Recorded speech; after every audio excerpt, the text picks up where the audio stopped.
Welcome everyone, this is मन्नत official YouTube channel. Recruitment notice और detail guideline discuss करेंगे आपके सामने। पीजीआई चंडीगढ़ की वैकेंसीज हैं और पीजीआई चंडीगढ़ के सैटेलाइट सेंटर जो कि संगरूर में है आपका। तो डिटेल्ड नोटिफिकेशन है, कंप्लीट आपको पे लेवल, एजुकेशन क्वालिफिकेशन, एवरीथिंग का पता लग जाएगा इस वीडियो में।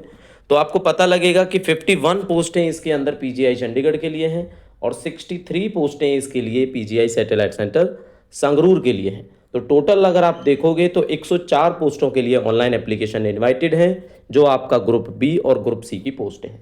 तो फर्दर देख लेते हैं आपकी सबसे बड़ी टाइमलाइन कि कब से एप्लीकेशन स्टार्ट होंगे। आज से स्टार्ट होंगे। हमने आपको टेलीग्राम पर इंटीमेट भी कर दिया है लिंक के साथ। लिंक आप ओपन करोगे, नॉर्मली रजिस्ट्रेशन करने के बाद एक रजिस्ट्रेशन नंबर आपको मिल जाएगा। रजिस्ट्रेशन नंबर के बाद आप अपने फॉर्म को कंप्लीट कर सकते हैं। कंप्लीट करने में किसी भी तरह की प्रॉब्लम आपको फेस करनी पड़ती है तो mannatofficial14@gmail.com पर आप हमसे कॉन्टैक्ट कर सकते हैं। टेलीग्राम पर हमें पर्सनली आप मैसेज करके पता कर सकते हैं जो भी आपका डाउट रहता है। 1 महीने का टाइम मिल जाता है आपको ऑनलाइन एप्लीकेशन के लिए। तो टोटल आप देखोगे 30 डेज ये ऑनलाइन एप्लीकेशन आपका चलने वाला है।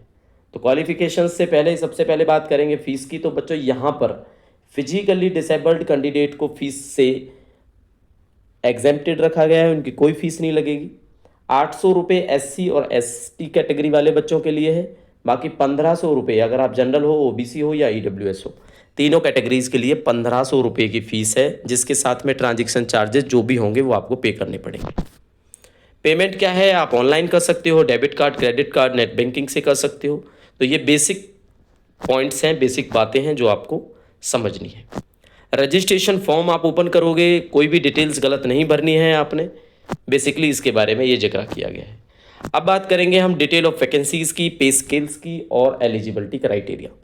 तो यहाँ पर लीगल असिस्टेंट की आपकी एक पोस्ट है जो जनरल के लिए है। जूनियर लैब टेक्नीशियन की पोस्ट आपकी 31 है। आपको पता होगा रिसेंट जो हमने वीडियो बनाई, एक दिन पहले ही वीडियो बनाई थी जब आपका एडवर्टाइजमेंट आया। तो 25 से 30 पोस्टें आपकी जूनियर लैब टेक्नीशियन के लिए हमने बताई थी और आपने देखा 31 पोस्टें यहाँ पे निकल के आई हैं। जेएलटी के बाद में जूनियर टेक्नीशियन एक्सरे हैं, 6 पोस्टें हैं यहाँ पे। जूनियर टेक्नीशियन रेडियोथेरेपी है, 3 पोस्टें हैं जनरल के लिए। टेक्नीशियन ओटी है, इसके लिए 4 पोस्टें हैं। डेंटल हाइजीनिस्ट की 2 पोस्टें हैं। असिस्टेंट डाइटिशियन की 2 पोस्टें हैं। बाकी डिटेल्ड आप अपनी कैटेगरी वाइज पोस्टें चेक कर सकते हो। अब यहाँ पे ये पोस्ट ईयर मार्क है 01। अगर कोई टेक्नीशियन ओटी के लिए अप्लाई करता है तो किसी की डिसेबिलिटी अगर एचएच और डी वाली है तो एक पोस्ट रिजर्व है। वो चाहे जनरल का भी हो सकता है कैंडिडेट, एससी का भी हो सकता है, एसटी का भी हो सकता है, कोई भी हो सकता है। यानी कि ये पोस्ट आपकी ईयर मार्क की गई है फिजिकली डिसेबल्ड कैंडिडेट के लिए। नेक्स्ट आपको देखोगे रिसेप्शनिस्ट की एक पोस्ट है जो ओबीसी के लिए है और जूनियर ऑडिटर की एक पोस्ट है जो ईडब्ल्यूएस के लिए है। तो टोटल आप देखोगे 51 पोस्टें हैं जो पीजीआई चंडीगढ़ के मेन कैंपस सेक्टर 12 के लिए हैं, जो सेक्टर 12 में मेन कैंपस पीजीआई का लोकेट करता है। अब बात करेंगे इनके सैटेलाइट सेंटर की जो संगरूर में है, उसकी पोस्टें कितनी हैं वो आपको पता है। 60 के अराउंड जो पोस्टें हैं वो हम अब डिस्कस करने वाले हैं। सैटेलाइट सेंटर संगरूर का देखते हैं। यहाँ पे नर्सिंग ऑफिसर की 51 पोस्टें हैं। 51 पोस्टों में से आप देखोगे ईयर मार्क कोई पोस्ट नहीं है। स्टोर कीपर की एक पोस्ट है जो जनरल की पोस्ट है, ईयर मार्क कोई नहीं है। 6 पोस्टें जूनियर टेक्नीशियन की, जिसमें से एक ईयर मार्क है एचएच वाले फिजिकल डिसेबिलिटी कैंडिडेट के लिए। नेक्स्ट आप देखोगे यूडीसी की 2 पोस्टें हैं जनरल के लिए और एलडीसी की 3 पोस्टें हैं। लास्ट वीडियो में आपने देखा होगा यूडीसी की हमने आपको 2 पोस्टें बताई थी और एलडीसी की 3 पोस्टें बताई थी। हालांकि जो बाइफर्केशन है जनरल की 2, ओबीसी की 1 पोस्ट, ये भी एग्जैक्टली वैसा ही है जैसा हमने आपको वीडियो में बताया था। 3 पोस्टें एलडीसी, 2 पोस्टें यूडीसी, 25 से 30 पोस्टें आपको जेएलटी की बताई थी, तो 31 पोस्टें आपको देखने को मिली। टोटल 63 वैकेंसीज हैं आपकी और 51 जो वैकेंसीज हैं वो आपकी पीजीआई चंडीगढ़ के लिए हैं। तो बच्चों एक मिस्टेक हुई थी, आपसे 104 पोस्ट बोली थी हमने, 104 नहीं है, ये आप देखोगे 114 पोस्ट है टोटल। 114 पोस्टें हैं आपकी, 114 पोस्टें। अब कर लेते हैं इनके एजुकेशन क्वालिफिकेशंस की बात। क्वालिफिकेशंस में क्या है, नर्सिंग ऑफिसर के लिए इन्होंने बीएससी नर्सिंग मांगी है, या बीएससी नर्सिंग ऑनर्स हो या बीएससी नर्सिंग हो। ये नहीं है तो पोस्ट बेसिक होनी चाहिए और आपको एक नर्स की तरह या मिडवाइफ नर्स की तरह या मिडवाइफ इसका रजिस्ट्रेशन होना ज़रूरी है। इसके अलावा अगर आप देखोगे तो आपको जीएनएम का डिप्लोमा है अगर आपके पास, वो भी चल जाएगा, लेकिन उसके साथ साथ आप रजिस्टर्ड नर्स भी होने चाहिए और 1 साल का आपके पास एक्सपीरियंस भी होना चाहिए। तो क्लियर बात यह है, या तो आपके पास होना चाहिए ग्रेजुएशन, ग्रेजुएशन नहीं है, डिप्लोमा है, जीएनएम है आपके पास, तो जीएनएम के साथ साथ में आपको 1 साल का एक्सपीरियंस चाहिए जो ज़रूरी है। लीगल असिस्टेंट में आपको डिग्री चाहिए होती है लॉ में, तो इसको बोलेंगे हम LLB, और साथ में 3 साल का किसी भी वकील के साथ, एडवोकेट के साथ आपको एज अ ट्रेनर की तरह एक्सपीरियंस चाहिए होगा। लेवल 6 की पोस्ट है, 18 से 30 इसमें एज मांगी है। और आपका जो नर्सिंग असिस्टेंट है, नर्सिंग ऑफिसर है, यहाँ पे 18 से 35 है, तो इसमें 5 साल का एज एक्स्ट्रा आपसे डिमांड की जाती है। जूनियर लैब टेक्नीशियन का देखोगे 18 से 30 है, जिसमें BSc MLT चाहिए या BSc के साथ विद डिप्लोमा इन MLT चाहिए तो भी चल जाएगा। जूनियर टेक्नीशियन एक्सरे का जो है बच्चों, इसमें आपको मेडिकल टेक्नोलॉजी एक्सरे में चाहिए, लेवल 6 ग्रेजुएशन हो या BSc हो आपकी, 18 से 30 एज रहती है इन सारी पोस्टों के लिए। नेक्स्ट आ जाता है आपका रेडियोथेरेपी का जूनियर टेक्नीशियन, तो रेडियोथेरेपी में मेडिकल टेक्नोलॉजी का आपको BSc चाहिए। और टेक्नीशियन OT अगर आता है तो ऑपरेशन थिएटर या एनेस्थीसिया में आपको BSc मेडिकल टेक्नोलॉजी चाहिए। 18 से 30 एज रहती है, लेवल 6 की पोस्ट है ये दोनों। टोटल अब आपने देखा, डेंटल हाइजीनिस्ट की बात करेंगे तो डिप्लोमा चाहिए आपको हाइजीनिस्ट का, और डेंटल हाइजीनिस्ट आप रजिस्टर्ड होने चाहिए डेंटल काउंसिल ऑफ इंडिया में, और 10वीं आपको चाहिए साइंस के साथ। ये बेसिक रिक्वायरमेंट्स आपकी डेंटल हाइजीनिस्ट के लिए है। इसके नेक्स्ट अगर आप देखोगे तो असिस्टेंट डाइटिशियन के लिए आपको ये क्राइटेरिया चाहिए होता है, MSc फूड एंड न्यूट्रिशन में चाहिए, और 2 साल का आपको एक्सपीरियंस चाहिए इसी फील्ड में, लार्ज टीचिंग हॉस्पिटल का, ठीक है, 18 से 30 साल। स्टोर कीपर की जो पोस्ट है, इसमें बैचलर डिग्री आपको चाहिए मैथ के साथ, तो BA विद मैथ चलेगा, इकोनॉमिक्स BA विद इकोनॉमिक्स चलेगा, कॉमर्स BCom चलेगा, statistics BA with statistics. Clear हो गया आपको? तो BA BCom अगर आपके पास है इन सब्जेक्ट्स के साथ तो चलेगा। दूसरा साथ के साथ आपको क्या चाहिए, MBA चाहिए या पोस्ट ग्रेजुएट डिग्री मैथ में, जैसे MA मैथ, इकोनॉमिक्स में MA इकोनॉमिक्स, कॉमर्स में MCom, स्टैटिस्टिक्स में MA स्टैटिस्टिक्स, फाइनेंस में जैसे BCom जिस तरह से होती है आपकी। तो ये 50% के साथ मास्टर्स डिग्री चाहिए होगी, साथ में 50% के साथ मास्टर्स चाहिए होगी स्टोर कीपर के लिए। रिसेप्शनिस्ट का अगर आप देखोगे तो डिग्री चाहिए और पोस्ट ग्रेजुएट डिप्लोमा आपको जर्नलिज्म में चाहिए होता है। इसके लिए किसके लिए बात कर रहे हैं हम, ये आपका रिसेप्शनिस्ट के लिए बातें कर रहे हैं। क्लियर हो गया बच्चों? आपको जो जो क्राइटेरिया हमने समझाना था वो आपको बता दिया है। चलो नेक्स्ट देखेंगे जूनियर ऑडिटर के लिए, जिसमें आपको BCom चाहिए 55% के साथ और 2 साल का एक्सपीरियंस अकाउंट्स का चाहिए किसी भी रेप्यूटेड ऑर्गेनाइजेशन में। आपको दोबारा बता देते हैं, रेप्यूटेड ऑर्गेनाइजेशन का चाहिए, ये बात आपने याद रखनी है। 55% के साथ BCom, लेवल 4 की पोस्ट है, 18 से 30 साल इसमें एज मांगी जाती है आपसे, ठीक है, 18 से 30 एज मांगी जाती है और लेवल 4 की आपकी ये पोस्ट होती है। क्लियर हो गया? चलो इसके बाद बात करेंगे सीनियर एडमिनिस्ट्रेटिव असिस्टेंट, जिसको UDC बोलते हैं। 2 पोस्टें आपकी रखी गई हैं, लेवल 4 की पोस्ट होती है, 18 से 30 एज मांगी जाती है। ये क्राइटेरिया मांगा गया है, डिग्री चाहिए उनको, प्रोफिशिएंसी कंप्यूटर में चाहिए, यानी कंप्यूटर आपको आना चाहिए। स्किल टेस्ट के नॉर्म्स क्या हैं, 35 की स्पीड इंग्लिश में चाहिए WPM की, और 30 WPM की स्पीड आपको हिंदी में चाहिए। ये क्लियरिटी है। साथ के साथ एक्सपीरियंस रिक्वायर्ड है। इसमें क्या एक्सपीरियंस रिक्वायर्ड है, आप LDC होने चाहिए ऑलरेडी, ठीक है। क्या होना चाहिए, आप LDC होने चाहिए किसी भी ऑर्गेनाइजेशन में, जो या तो भारत सरकार का हो या राज्य सरकार का हो या ऑटोनोमस बॉडी हो, लाइक एम्स PGI चंडीगढ़। नेटर में भी अगर आप जॉब कर रहे हो as on date lower division clerk और 2 साल का आपको एक्सपीरियंस है, तो आप ट्राई कर सकते हो UDC के लिए, PGI सैटेलाइट सेंटर संगरूर के लिए, क्योंकि ये पोस्ट चंडीगढ़ के लिए नहीं है, संगरूर के लिए। इस बात को आप याद रखना। एक्सपीरियंस है, प्राइवेट का नहीं चलेगा, गवर्नमेंट का चलेगा। कहने का मतलब हुआ आप कंफर्म्ड एम्प्लॉय होने चाहिए, 2 साल का प्रोबेशन, मोस्टली 2 साल का ही होता है हर जगह। तो अगर आपने कंप्लीट किया है प्रोबेशन पीरियड, 2 साल आपको हो चुके हैं, तो आप UDC के लिए ट्राई कर सकते हो, लेवल 4 की पोस्ट होती है। अब आ जाती है क्लर्क की पोस्ट, जिसमें सबसे ज़्यादा एप्लीकेशन ट्राई सिटी से देखने को मिलेंगे, क्योंकि माना तो ऑफिशियल यूट्यूब चैनल पर पिछले 1-1.5 साल से बहुत बच्चे मैसेज करते हैं LDC की वैकेंसीज PGI चंडीगढ़ के अंदर कब आएंगी। तो वैकेंसी तो आई है, लेकिन PGI चंडीगढ़ के अंदर की वैकेंसी नहीं है, उनके सैटेलाइट सेंटर संगरूर के लिए है। 18 से 30 एज रहती है। 1900 लेवल आपका 2 होता है, जिसको पे लेवल 2 बोलते हैं। 12th चाहिए आपको, और एक 35 की स्पीड इसके अंदर चाहिए होती है इंग्लिश में, 30 की स्पीड हिंदी में चाहिए होती है। तो ये क्लर्क का क्राइटेरिया है। ठीक है बच्चों।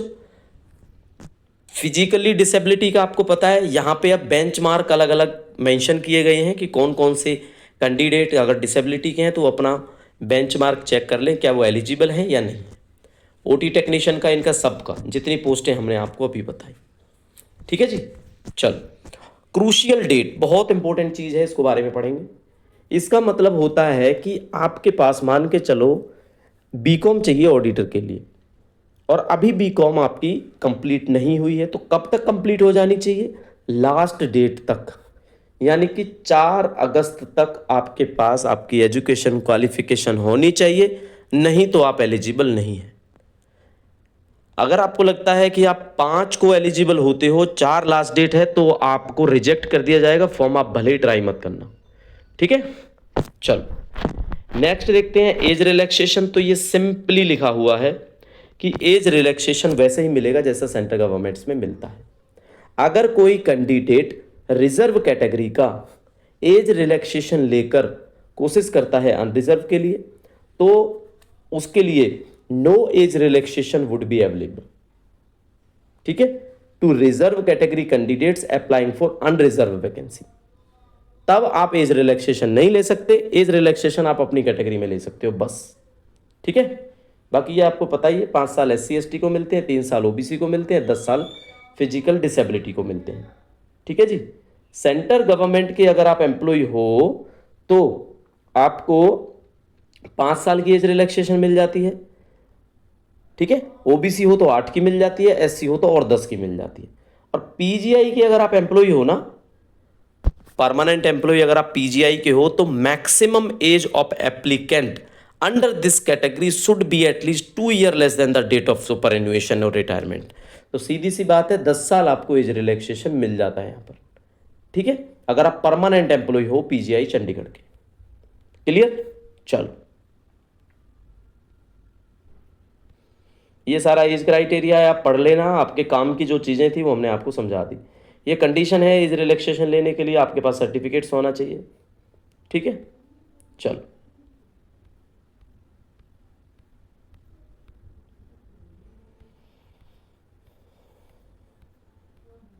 सेंट्रल गवर्नमेंट सिविलियन एम्प्लॉय अगर कोई है तो सीधी सीधी बात है भाई, उनको मिनिमम 3 साल की सर्विस, यानी कि वो रेगुलर एम्प्लॉयज़ होने चाहिए, तो ही उनको एज रिलैक्सेशन मिलेगा। ये बात साफ साफ लिखी हुई है। अगर आप अप्लाई करते हो तो थ्रू प्रॉपर चैनल अप्लाई करना है, NOC आपने लेनी है, ऑब्टेन करनी है अपने उस ऑर्गेनाइजेशन से जहाँ पर आप काम करते हैं। अब आ जाते हैं पैटर्न पर, सिलेबस पर कि क्या होगा। तो देखो, पेपर तो 100 नंबर का होने वाला है आपका, 100 ही मिनट मिलेंगे, 100 ही क्वेश्चन होंगे और 100 ही मार्क्स होंगे। ठीक है जी, ये क्लियर है। मिनिमम मार्क्स भी चाहिए होते हैं, 40% जनरल को यानी 40 नंबर आने चाहिए, 35 SC/ST को और OBC को। मिनिमम इतने नंबर आपको चाहिए, नहीं तो आप पेपर क्वालिफाई नहीं कर पाओगे। दूसरा लिखा है CBT आपका केवल इंग्लिश लैंग्वेज में होगा, हिंदी नहीं आएगी, साफ याद रखना आप इस चीज़ को, केवल इंग्लिश में मिलेगा। एग्जामिनेशन सिटीज़ हैं वो आपको मेंशन बताई गई हैं जहाँ पर होगा, आगे मिल जाएंगी आपको सिटीज़। नेगेटिव मार्किंग 0.25 की रहती है हर रॉन्ग आंसर पर। वो 0.5 का मतलब होता है 1/4 की नेगेटिव मार्किंग आपको देखने को मिलेगी। स्कीम देख लो भाई पेपर का कैसे होएगा। स्कीम में साफ साफ लिखा है, कैंडिडेट जो क्वालिफाई करता है अब मिनिमम क्वालिफाइंग क्राइटेरिया, वो शॉर्टलिस्ट किया जाएगा category wise for further recruitment process, scrutiny of their applications and documents verification to decide their eligibility as per applicable requirement rules of the concerned post if any using below mentioned criteria। जहाँ जहाँ skill test, यानी कि clerk का अगर आप देखते हो, अगर स्किल टेस्ट नहीं है तो 3 गुणे बच्चों को बुलाएंगे प्लस में टाई केस, अगर स्किल टेस्ट है तो 5 गुणे बच्चों को बुलाएंगे। तो सीधी सी बात है, क्लर्क की 3 पोस्टें हैं, 5 से मल्टीप्लाई कर लो 15 आएगा। 15 बच्चे अगर पेपर पास करते हैं तो 15 को बुलाया जाएगा, 20 करते हैं, 5 टाई वाले होते हैं तो 20 को बुलाया जाएगा, 40 बच्चे क्वालिफाई कर लेते हैं तो 15 बच्चों को बुलाया जाएगा, साथ में टाई वालों को बुलाया जाएगा। कुल मिला के 5 गुने बच्चों को बुलाया जाएगा। ये आपने समझना है अभी तक। ठीक है। चलो, क्लियर हो गया आपको ये? अब सिलेबस का आपने देखा कहीं पे कोई जिक्र था सिलेबस क्या है? तो सिलेबस का डिस्कशन पीजीआई चंडीगढ़ के अंदर नहीं होता। वो कहते हैं कि जो आपकी पोस्ट है नर्सिंग ऑफिसर, तो आप पढ़ के आओ नर्सिंग ऑफिसर में क्या आता है। एलडीसी है तो आप पढ़ के आओ GK, math, reasoning, English, what जो भी आपके पोस्ट के रिलेटेड रहता है। इस टॉपिक पे हम अलग से बात करेंगे, ठीक है।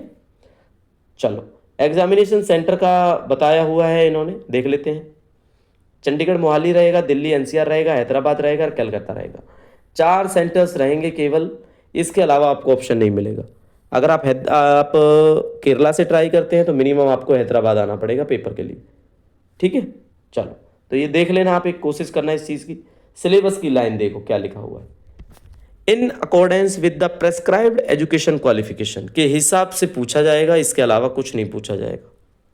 तो सिलेबस नहीं हुआ ना क्लियर, ऐसा ही होता है। ये टाई केस के बारे में बताया हुआ है, अप्लाई के बारे में बताया हुआ है कि कैसे अप्लाई करना है। अप्लाई का देखो सिंपली बच्चों हम आपको समझा चुके हैं कैसे करना है। फिर भी अगर आप कमेंट करते हो कि एक वीडियो बना के लेके आएँ जिसमें टोटल कौन से कॉलम में क्या चीज़ें भरनी है, तो मैक्सिमम बच्चे अगर कमेंट करते हैं इस वीडियो के अंदर तो एक वीडियो लेके आएंगे जिसमें कंप्लीट रजिस्ट्रेशन से लेके आपको फाइनल जो आपका सिलेक्शन है, सिलेक्शन कह रहे हैं, जो फाइनल आपका एप्लीकेशन है, लास्ट तक आपको समझाया जाएगा कि आपने ऑनलाइन अप्लाई किस तरह से करना है। तो उसके लिए आप प्लीज़ कमेंट कर देना कमेंट सेक्शन में। तो बेसिक पॉइंट्स, फोटोज़ के बारे में देख लो आप, फोटोज़ के वो भी देख लो एग्जाम्पल। फोटो के नीचे नाम लिखा होना चाहिए और डेट ऑफ द फोटो लिखी होनी चाहिए, ठीक है। बाकी सारी की सारी बेसिक चीज़ें हैं इसके अंदर, ज़्यादा आपको कुछ पढ़ने की ज़रूरत नहीं है। कोई भी डाउट रहता है आप हमसे पूछ सकते हैं, हमें कमेंट कर सकते हैं, पता कर सकते हैं, ठीक है बच्चों। तो इन्फॉर्मेशन ये है कि इसके आगे आगे जो जो होता है, कब एलिजिबिलिटी होगी, कब पेपर होगा, कब एडमिट कार्ड आएगा, सारी इन्फॉर्मेशन इसी प्लेटफॉर्म मन्नत ऑफिशियल यूट्यूब चैनल पर आपको मिल जाएगी। तो चैनल को दोस्तों आप सब्सक्राइब करके रखो। फर्दर इन्फॉर्मेशन के लिए आप टेलीग्राम को ज्वाइन कर सकते हो ताकि क्विक इन्फॉर्मेशन आपको मिल जाए, क्योंकि आज जब एप्लीकेशन स्टार्ट हुए तो क्विकली हमने आपको टेलीग्राम चैनल के प्लेटफॉर्म के थ्रू आपको बताया कि आपके एप्लीकेशन स्टार्ट हो चुके हैं, आप रजिस्टर करके फॉर्म अप्लाई कर सकते हो। तो अभी ये डिटेल्ड वीडियो है, डिटेल्ड वीडियो में आपको समझ में आया कौन कौन सी पोस्टों के लिए आप एलिजिबल हो। फिर भी कोई डाउट है ईमेल करो, कॉन्टैक्ट करो हमसे। फर्दर इन्फॉर्मेशन के लिए चैनल को ज्वाइन करना। मिलते हैं, तब तक के लिए thank you and see you soon.